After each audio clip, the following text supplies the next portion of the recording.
Alright, YouTubers, we got the front diff up in it. Took this lock out, took the adapter off, took the lockout off and greased it, made sure it was working. Probably use my calipers off the truck, get those calipers off there. They look like exactly the same thing. The anti-lock brakes on this truck don't work anyway, so I'm not going to worry too much about those brake sensors. Got the drive shaft hooked up. The panhard bar is right here, and if you look, it goes over and hooks to the rear right there, or the front diff. Was a pain in the hind end. I don't know what, I had to take a come along and pull and yank and beat to get that in. Steering stabilizer's on, all the steering's back on, shocks are on it. It's all done except for the brakes, and the brakes have got about half the life on them. I'm kind of debating whether to get new pads or run it for a little while. They've got about 3/8 of an inch. So this lockout here is locked up. It won't turn, and it's in the freewheel position. So I'm gonna have to take that lock out, take this adapter off. You can get those off without that adapter, this here adapter coming off, but it's difficult. You got a little spring lock up in there that'd be kind of hard to get to. It's easier to just take these off. It's not that big a deal. You stick an extension right through that hole and a socket here, run it off, pull the socket, and do it 8 times. Kind of cantankerous, but it's not that big a deal. So greased everything. Had to change one grease fitting on the lower ball joints, and the ball joints seem to be tight. I don't think this front end was super high miles. It was out of a 6-liter diesel F350 pickup. Of course, the engine let go.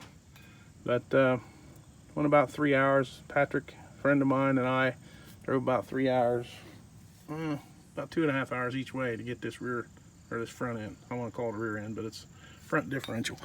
But anyway, got a good deal on it. These things are expensive. It's a high pinion Dana. I'm going to quit for the day. Got things to do. Got to get up early in the morning, so pick up a few things and we'll call it good. But if you stuck the brake calipers on it right now and tires on it, you could drive it. I'm not in that big a hurry. I don't need it right this minute, so I will go ahead and come back to it another day. Sitting on jack stands, not gonna hurt anything.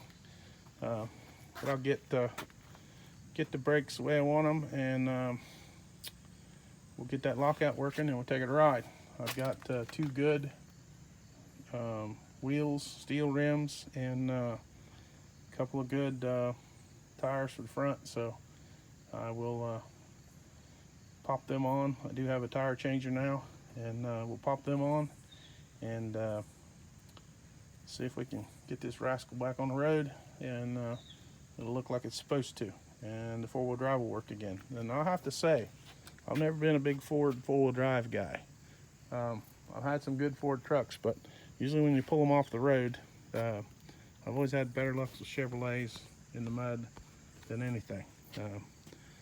I've had some pretty nasty Chevys that would go in the mud like crazy, and Dodges seem to be about 70%. You'll get one that's good, and the next one just like it won't go where the crap.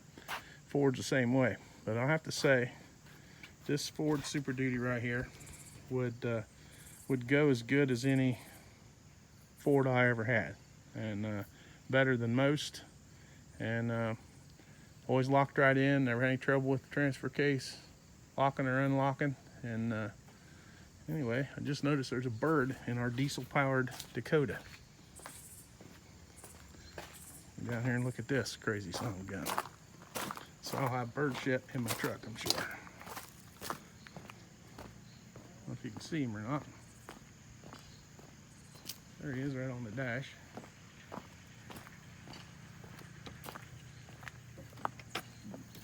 See him in there anywhere? There he is. See if we can get him out of there.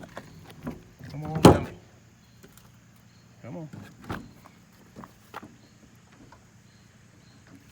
There he went. So anyway, always something. Hope it didn't crap in my truck. And don't look too bad.